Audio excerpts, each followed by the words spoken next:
تاریخ میں ایسے لمحات آتے ہیں جب سب سے تیز تھنڈر جنگ کی بندوقوں سے نہیں آتا ہے، لیکن ایک ایسے لفظ سے جو انکار میں بولا جاتا ہے۔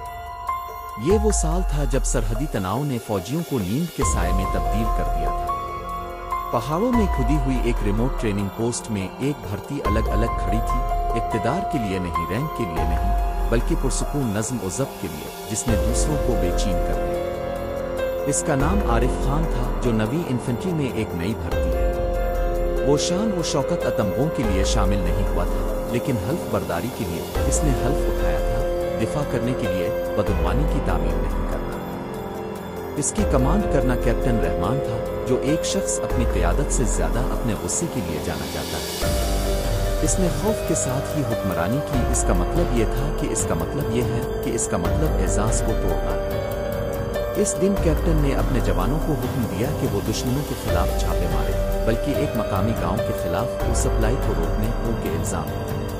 حکم غیر قانونی تھا۔ دیہاتی فوجی تحفظ کے تحت شہری تھے، لیکن کسی نے بھی ہمت نہیں کی سوائے عرف۔ اس نے کانپتے ہوئے لیکن مضبوطی سے آگے بڑھا۔ جناب، یہ ہمارے حلف کے خلاف ہے۔ کپتان کی آنکھیں تنگ ہو گئی۔ آپ کا حلف وہی ہے جو میں آپ کو بتاتا ہوں، بھرتی۔ دوسرے منجمد ہو گئے۔ آپ فلیگ پول کے ذریعے ہوا کو سن سکتے ہیں۔ عارف کی آواز نہیں اٹھی۔ پھر جناب، میرا فرض اب کی اطاعت کرنا نہیں ہے۔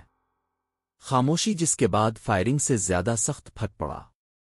اور اسی لمحے میں وہ کہانی جو کسی کپتان کے فخر کو داغدار کرے گی اور ایک سپاہی کے اعزاز کی وضاحت کرے گی۔ کیپٹن آگے بڑھ گیا، غصے نے اپنا چہرہ کرمزن کا رخ کیا۔ اس نے اپنی وردی سے بھرتی کا بیج پھاڑ دیا اور چیختے ہوئے کہا، آپ مجھے سے انکار کرتے ہیں؟ عارف غیر منقولہ کھڑا تھا۔ میں ناانصافی سے انکار کرتا ہوں جناب۔ کپتان نے ہاتھ اٹھایا۔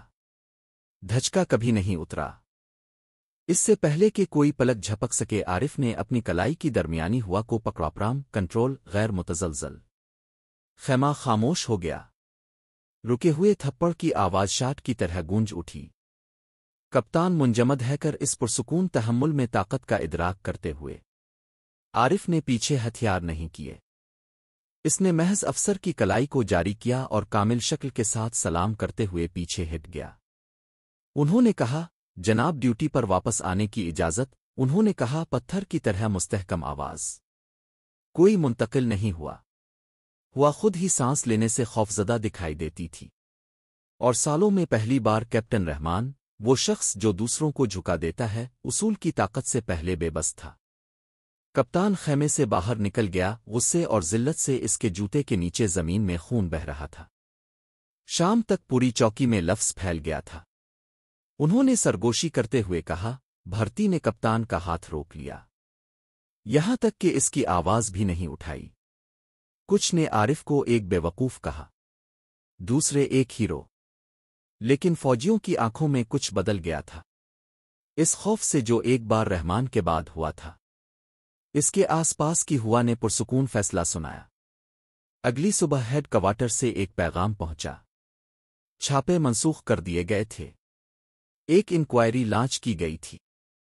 کسی نے کپتان کے اختیار کے غلط استعمال کی اطلاع دی تھی۔ وہ جانتا تھا کہ یہ عارف ہے۔ رحمان نے اس کا مقابلہ نجی طور پر